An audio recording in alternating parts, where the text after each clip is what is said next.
Ya te vi. Te pongas como te pongas, esto es indignante. No, si estaba haciendo ejercicios para las cervicales. Era una metáfora. Oye, es que me han tratado como un manipulador.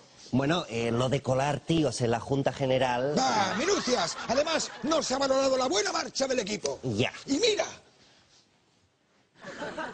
Es otra metáfora. Digo que mira, que yo no olvido fácilmente y estas me las pagarán. Como está la economía del club, no sé cómo. Es otra metáfora. Lo que yo digo es...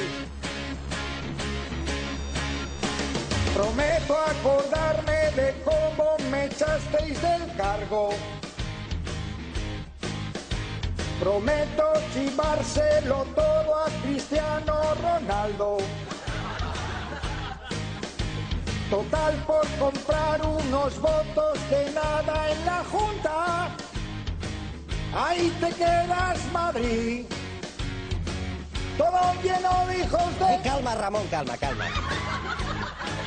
Tenía tanto que darte, tantas copas que comprarte. ¿Qué vais a hacer sin mí? Me llora esta Higuaín. Yo no diría tanto. Quería tanto quedarme en el palco, encadenarme y ver jugar a la